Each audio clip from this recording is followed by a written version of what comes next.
Okay, so let's start. आज का हमारा टॉपिक है रिफॉर्मेशन।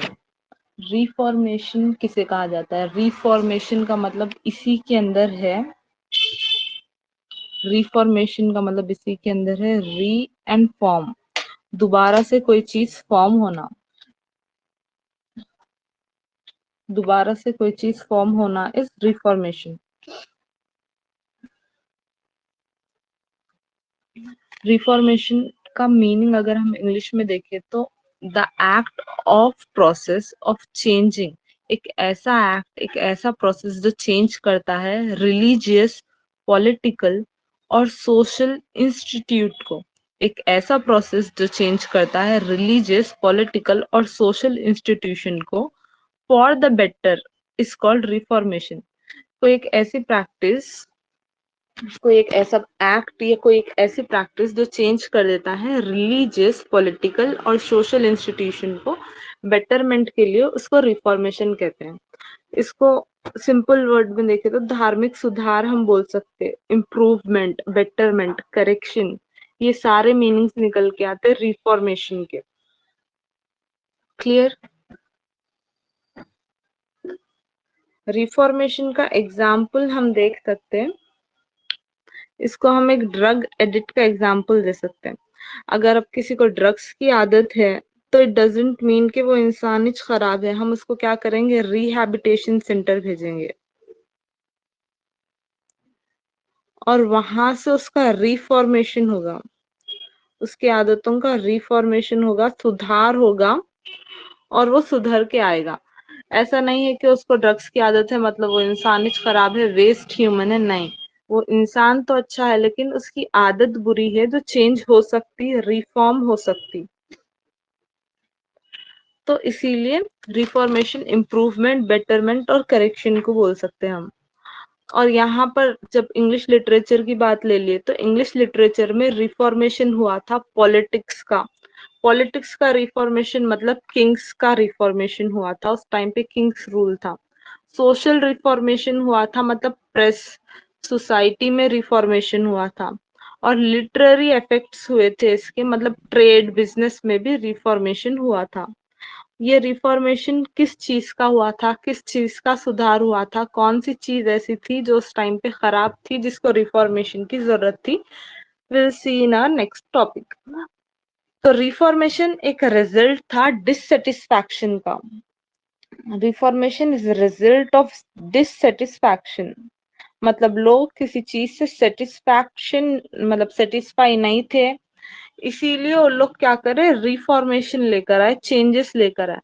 किस चीज से वो लोग सेटिस्फाई नहीं थे? मतलब वो था Catholic church. Catholic church. Now first we will see कि कैथोलिक चर्च क्या है। कैथोलिक चर्च एक क्रिश्चियनिटी की ब्रांच है। सी, बहुत टाइम पहले, लाइक 14th-15th सेंचुरी की बात ले लिए तो क्रिश्चियनिटी के कोई पार्ट्स नहीं थे। क्रिश्चियनिटी मतलब कैथोलिक, एक ही कैथोलिक चर्च हुआ करते थे, वो क्रिश्चियनिटी को मानते थे, वो एक ही ब्रांच थी क्रिश्चियनिटी की। लेकिन आज हम 20th सेंचुरी में देख लिए तो क्रिश्चियनिटी के 20+ ब्रांचेस है क्रिश्चियनिटी के।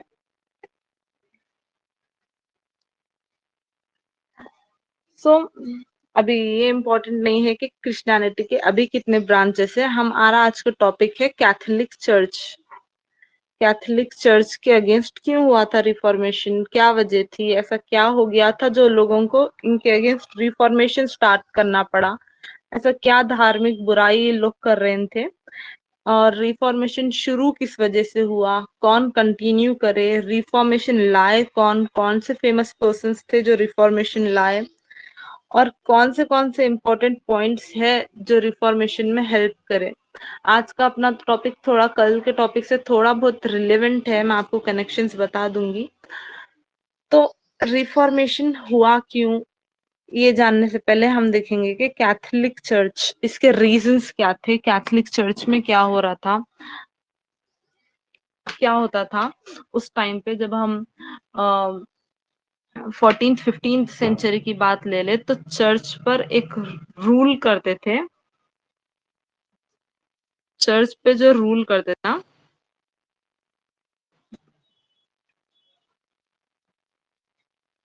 उन्हें कहा जाता था पोप्स।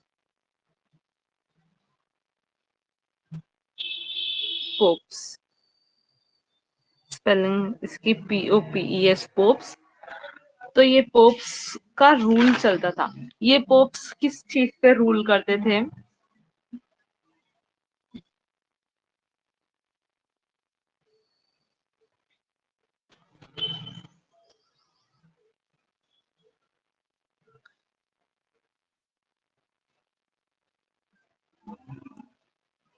ये पोप्स किस चीज पे रूल करते थे? Let's see. पोप्स कंट्रोल करते थे आर्मी पे,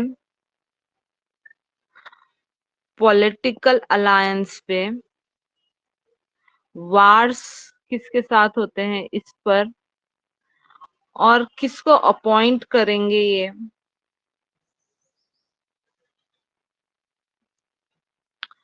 ये सब पोप्स करते थे। अब आर्मी में पोप्स का क्या डिसीजन होता था, मतलब आर्मी कितनी होनी चाहिए, कौन से लोग आर्मी में होने चाहिए, ये सारे लोग किंग या क्वीन डिसाइड नहीं करते थे, ये पोप्स डिसाइड करते थे।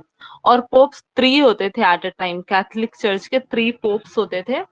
और ये ऐसे नहीं थे कि कोई सेंट साधु जैसी लाइफ नहीं होती थी इन लोग की, किंग्स एंड क्वींस से भी ज्यादा लग्जरियस लाइफ हुआ करती थी इनकी।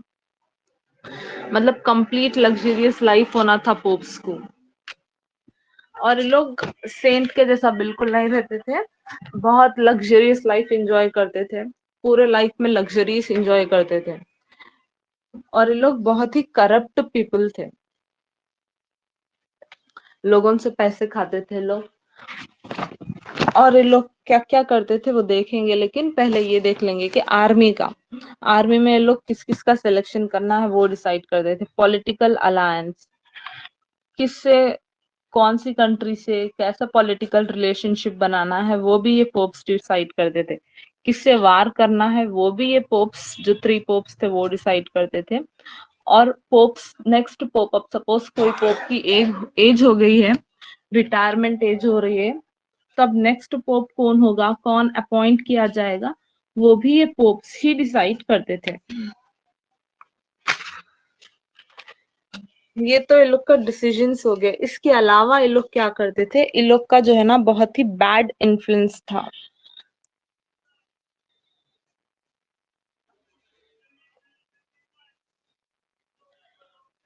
दूसरा था कि करप्शन करते थे ये लोग। तीसरा था इंडल्जेंसेस।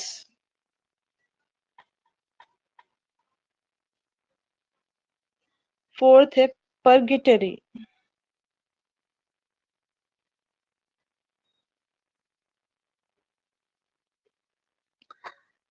बैड इन्फ्लुएंस, इन लोग का बैड इन्फ्लुएंस क्या था, मतलब ये लोग क्या करते थे, आम आदमियों से करप्शन, मतलब चर्च में कुछ भी काम हो रहा तो लोगों से ही पैसे लेते थे, लाओ हमारे को पैसे दे दो बोल के लोग पैसे लेते थे।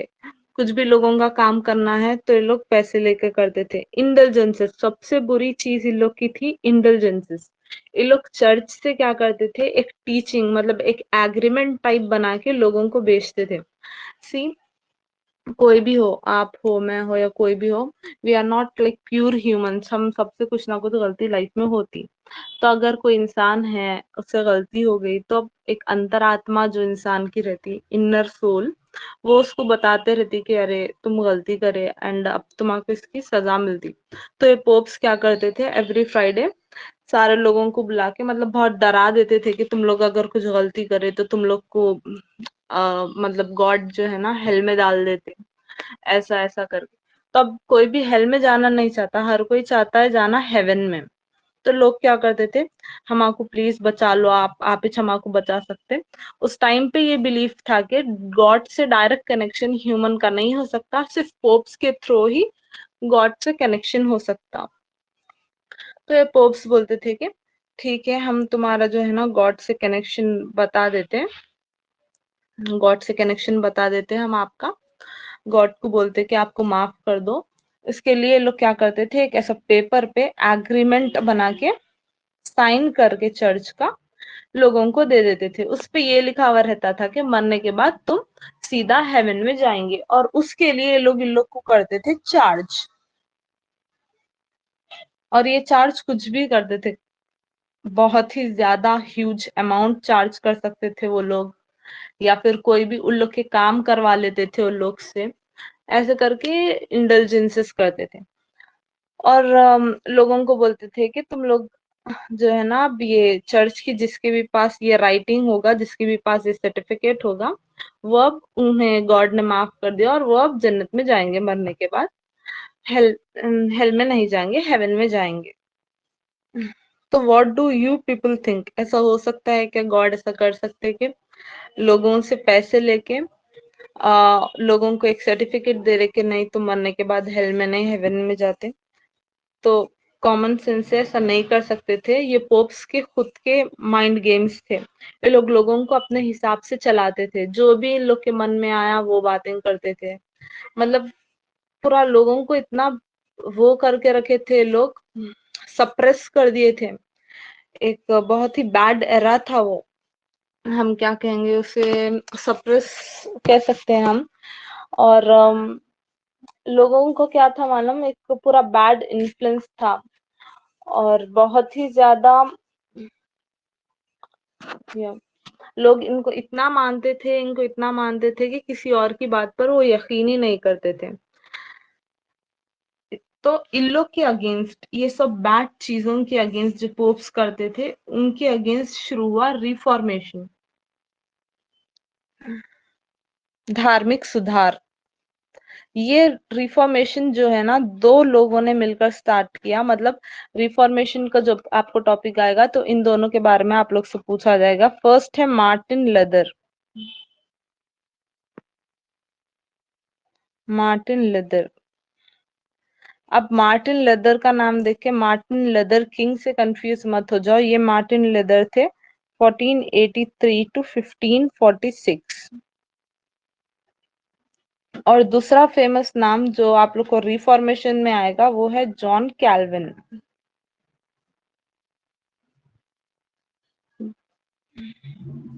ये थे 1509 टू 1564।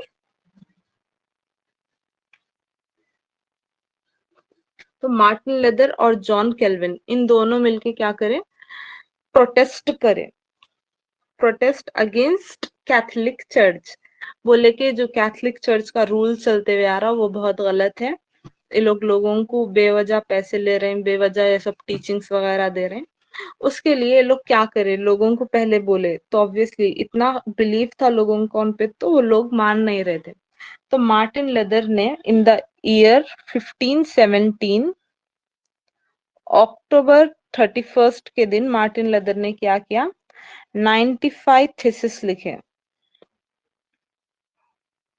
95 थीसिस लिखकर एक चर्च है, वो चर्च है कहाँ का, देखिए कैस्टल चर्च है वो चर्च का नाम, और ये है विटनबर्ग जर्मनी में।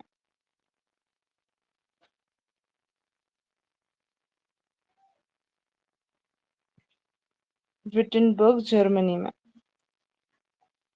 तो मार्टिन लेदर ने 1517 31 अक्टूबर को 95 थीसिस लिखकर कैस्टल चर्च विटनबर्ग के गेट पर जाकर उन्हें पेस्ट कर दिया।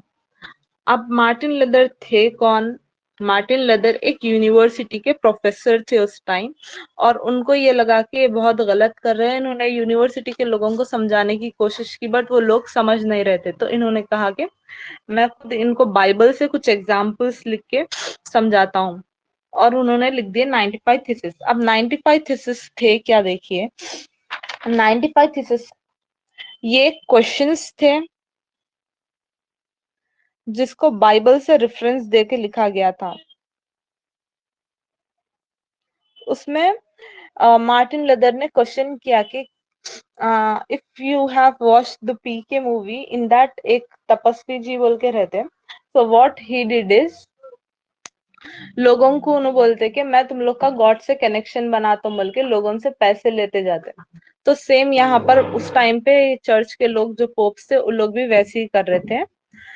तो मार्टिन लेदर बोले कि क्या गॉड इतने छोटे हो सकते कि उन लोगों से पैसे लेके उन लोग को तुम हेल में जाते हेवन में जाते बोल के सर्टिफिकेट्स दे रहे हैं, इतने छोटे तो गॉड नहीं हो सकते बोल के उन्होंने बाइबल से रेफरेंसेस लेकर 95 थीसिस बनाया। अब 95 थीसिस में ये पूरे क्वेश्चंस थे, आंसर्स थे, डिबेट था अबाउट क्रिश्चियनिटी, रिलीजन, और डेथ के बाद उन लोग को कहाँ जाना है, हेल एंड हेवन। और इन्हों क्या करे, बाइबल से राइट और रॉन्ग क्या है थोड़े से रेफरेंसेस ले लिए और ये 95 पॉइंट्स में लिखे हैं इन्होंने। 95 पॉइंट समझाए अलग अलग, इसीलिए इसको 95 थीसिस कहा जाता। उसके बाद इन्हें इसको लेकर गए कैस्टल चर्च विटेनबर्ग जर्मनी के गेट पे लगा दिए। क्लियर?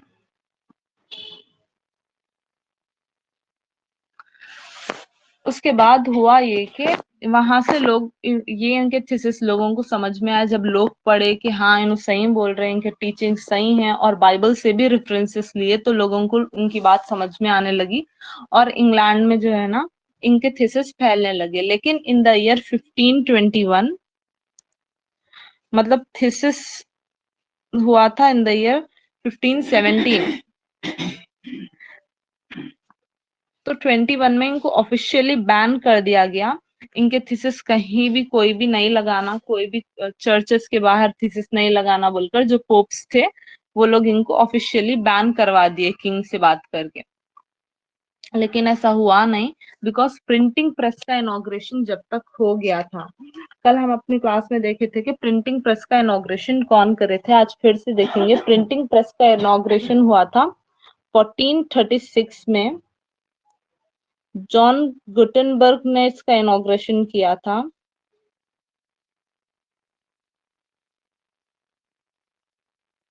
फ्रांस में। उसके बाद जॉन विफिल ने बाइबल का ट्रांसलेशन किया था इन इंग्लिश, जिससे लोगों को समझ में आने लगा कि बाइबल में एक्चुअली क्या है और पोप्स कितना गलत बोल रहे हैं। In the year 1476 William Caxton ने प्रिंटिंग प्रेस का इनॉग्रेशन किया अगेन इन फ्रांस। जो जॉन गुटेनबर्ग ने किया वो फ्रांस में था और जो विलियम कैक्सटन ने किया वो इंग्लैंड में था। यहाँ पर मेंशन कर दी मैं, जॉन गुटेनबर्ग में 1436 में प्रिंटिंग प्रेस का इनॉग्रेशन किया था फ्रांस में, और विलियम कैक्सटन कैक्सटन ने इसका इनॉग्रेशन किया था इंग्लैंड में। ओके, एक बार फिर से क्लियर होने के लिए देख लेंगे। In the year 1521 Martin leather को कर दिया गया था बैन। किसने? पोप्स ने इन्हें बैन कर दिया था और कहा था कि इनके कोई भी राइटिंग्स कहीं पर भी यूज नहीं किए जाएंगे, 95 थीसिस कोई भी नहीं यूज करेगा। लेकिन वो ऐसा हुआ नहीं, क्योंकि in the year 1436 printing press का इनॉग्रेशन जॉन गुटेनबर्ग ने फ्रांस में कर दिया था और उसके बाद जॉन विफिल कैक्सटन ने बाइबल का भी ट्रांसलेशन कर दिया था इंग्लिश में, जिससे लोग बाइबल पढ़कर समझने लगे। और in the year 1476 William Caxton ने इंग्लैंड में प्रिंटिंग प्रेस का इनॉग्रेशन कर दिया था। ये नाम आप लोग को काम आएंगे, इन्हें याद रखना चाहिए।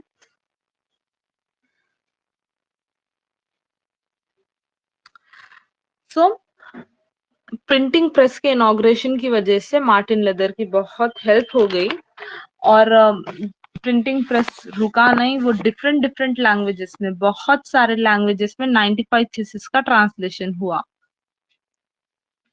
95 थीसिस का ट्रांसलेशन बहुत सारे लैंग्वेज में हुआ और ये सारे इंग्लैंड में फैल गया। और यहाँ से शुरू हुआ रिफॉर्मेशन। और लोग क्या हो गए, जो इंग्लैंड के लोग थे वो कैथोलिक चर्च के अगेंस्ट हो गए, बोलने लगे कि कैथोलिक चर्च वाले जो कर रहे हैं वो गलत है। इसीलिए वो लोग क्या हो गए, प्रोटेस्टर्स। अब कैथोलिक चर्च जो है दो लोगों में डिवाइड हो गया। एक था प्रोटेस्टर्स, दूसरा था कैथोलिक चर्च। प्रोटेस्टर्स उन्हें कहेंगे जो ये कैथोलिक चर्च के अगेंस्ट गए, जैसे कि मार्टिन लेदर, जॉन कैल्विन, ये लोग के अगेंस्ट थे, इसीलिए लोग का नाम है प्रोटेस्टर्स है। ओके। और देखते देखते सारा west and north Germany Protestant बन गया। प्रोटेस्टेंट उन्हें कहा जाता है जो प्रोटेस्टर्स को सपोर्ट करते हैं। स्टार्टिंग में तो जो है ना पोप्स ने इग्नोर करने की कोशिश की, लेकिन होते होते ये बात किंग तक भी चले गई। तो जब ये उस टाइम पे रूलिंग किंग थे किंग किंग हेनरी, उस टाइम पे रूलिंग किंग थे किंग हेनरी।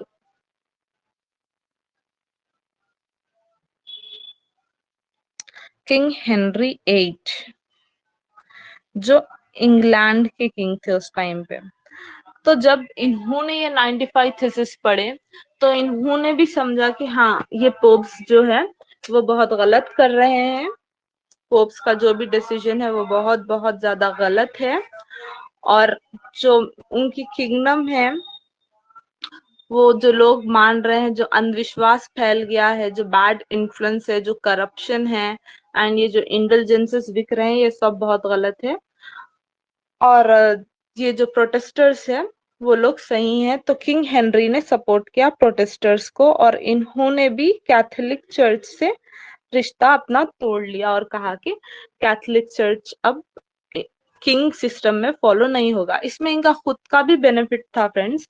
इनका खुद का ये बेनिफिट था कि पोप्स का इतना रूल चलता था कि Kings and queen's her decision pope से पूछे बगैर नहीं लेते थे। जैसे कि मैं आपको क्लास के स्टार्टिंग में बताई, इन लोग का कंट्रोल आर्मी के ऊपर, पॉलिटिकल अलायंस के ऊपर, वार्स के ऊपर, किससे फ्रेंडशिप करना है, किससे बिजनेस करना है, किससे लॉस होना है, चैरिटी कहाँ देना है, ये सब किंग्स को ये पोप्स बताते थे। मतलब रूलिंग तो किंग, नाम के लिए किंग किंग था लेकिन रूल पोप्स ही करते थे। तो किंग हेनरी का भी फायदा था, उन्हें खुद उस टाइम पोप्स को हटाया गया और किंग हेनरी को उस टाइम किंग बनाया गया। और जब से इंग्लैंड में आज तक भी किंग सिस्टम है। तो पोप्स से जो है रूल्स, पावर्स लेकर, पावर्स कहेंगे हम, पावर्स लेकर किंग्स को दे दिए गए। कौन से किंग को फर्स्ट टाइम पोप्स हटने के बाद अपॉइंट किया गया एज ए किंग? तो वो थे किंग हेनरी 8 इंग्लैंड के। ये तो रही बात मार्टिन लेदर की। तो इस तरीके से प्रिंटिंग मीडिया ने उनकी हेल्प की। उन्होंने 95 थीसिस लिखे, मतलब 95 थीसिस 95 पॉइंट्स है, जिसमें क्वेश्चंस है, डिबेट है,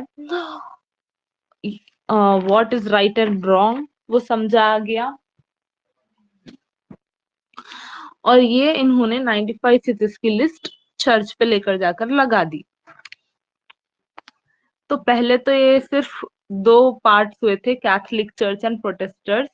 आज अगर हम देखें तो इनके बहुत सारे क्रिश्चियनिटी ब्रांचेस है। जैसे कि एक ब्रांच है रिफॉर्म्ड, जो रिफॉर्म्ड हुई थी Martin leather and John Calvin के थ्रू। पहले तो थी कैथोलिक, वो एक ब्रांच तो है ही है। उसके बाद है एंग्लिकन, ये भी एक क्रिश्चियनिटी की ब्रांच है। दूसरी है लथरन, ये भी एक क्रिश्चियनिटी की ब्रांच है। और एक है एनाबैपिस्ट, ये भी एक क्रिश्चियनिटी की ब्रांच है। और एक है यूनिटारिया, ये भी एक क्रिश्चियनिटी की ब्रांच है। वैसे तो ये 20+ है, लेकिन बहुत ही फेमस जो स्प्रेड हुए हैं वर्ल्ड वाइड, ये वो 5 है जो आप लोग नोट डाउन कर सकते हैं। और मैं आपको ये नोट्स में भी दे दूंगी। हाँ। तो आज हम इसके आगे का देखेंगे। मार्टिन लेदर का आई होप आप लोग के लिए क्लियर है। नेक्स्ट देखेंगे कि जॉन कैल्विन। तो जॉन कैल्विन की बर्थ हुई थी 1509 में और इन्हों थे एक फ्रेंच लॉयर। जॉन कैल्विन क्या थे? एक फ्रेंच लॉयर थे।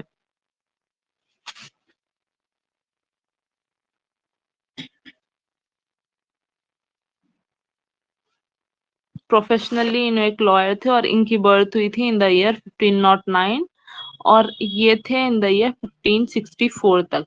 और इन्हों प्रोफेशनली थे एक लॉयर और ये बिलोंग करते थे फ्रेंच से। इवन तो जॉन कैल्विन और मार्टिन लेदर लाइफ में कभी एक दूसरे से मिले नहीं थे, लेकिन जॉन कैल्विन जो 95 थीसिस पढ़ के मार्टिन लेदर से बहुत इंस्पायर हुए और उन्होंने बोले कि उन्होंने मार्टिन लेदर का जो है ना सपोर्ट करते हैं। और इन्हों इनका एक बुक लिखे जिसका फर्स्ट एडिशन था institute of the Christian religion, institute of the Christian religion in the year 1536। उसमें इन्हों क्या करें, ये इंस्टीट्यूट ऑफ क्रिश्चियन रिलीजन बहुत फॉलो हुआ। इसमें इन्हों एक्चुअल बाइबल लेके लोगों को पढ़ाना शुरू करे कि ऐसा नहीं था, ऐसा था, राइट एंड रॉन्ग क्या था।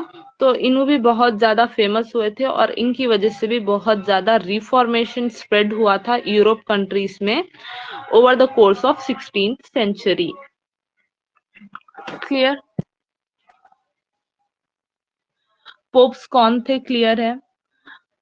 मार्टिन लेदर कौन थे? जॉन कैल्विन क्या था? रिफॉर्मेशन क्या क्यों हुआ था? रीजंस क्या थे रिफॉर्मेशन के? प्रोटेस्टर्स किसे कहते हैं? और इंडल्जेंसेस क्या है? इंडल्जेंसेस जो टीचिंग सेल की जाती थी कि आप हेल नहीं हेवन जाओगे। So this is all there was in reformation topic जो आपको सिलेबस में कवर है। तो ये सारे क्वेश्चंस आपको क्वेश्चंस इस फॉर्म में आ सकते हैं कि रिफॉर्मेशन क्या है, रिफॉर्मेशन के रीजंस क्या है, और प्रिंटिंग प्रेस फ्रांस में कब इनॉग्रेशन हुआ था, प्रिंटिंग प्रेस का इनॉग्रेशन इंग्लैंड में कब हुआ था, और बाइबल का ट्रांसलेशन किसने किया था, क्रिश्चियनिटी के कितने ब्रांचेस है, मार्टिन लेदर कहाँ से बिलोंग करते हैं, उन्हें जर्मनी से बिलोंग करते हैं, उन्होंने क्या लिखा था 95 थीसिस, 95 थीसिस में क्या था, 95 थीसिस को 95 थीसिस क्यों कहा जाता है, प्रोटेस्टर्स कौन है। हाँ, और एक पॉइंट, पार्डन, माफी मांगना, एक लाइसेंस जो लोग को दिया जाता था ना, जैसे मैंने आप लोग को बताया, एक लाइसेंस दिया जाता था, मतलब एक सर्टिफिकेट कि आप हेल नहीं हेवन में जाओगे, उसका नाम था पैर्डनर, अ लाइसेंस पैर्डन, मतलब माफीनामा कह सकते हो उसको अगर सिंपल लैंग्वेज में बोले तो, जो ये पोप्स देते थे। So clear? या good. So we'll end up our class here.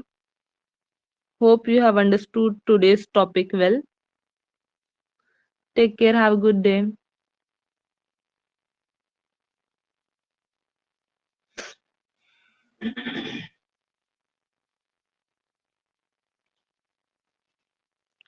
Hi Akifa, please unmute yourself and say me कि voice clear थी या नहीं.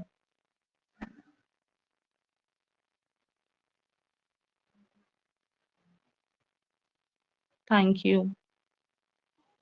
So I'm ending the meet here.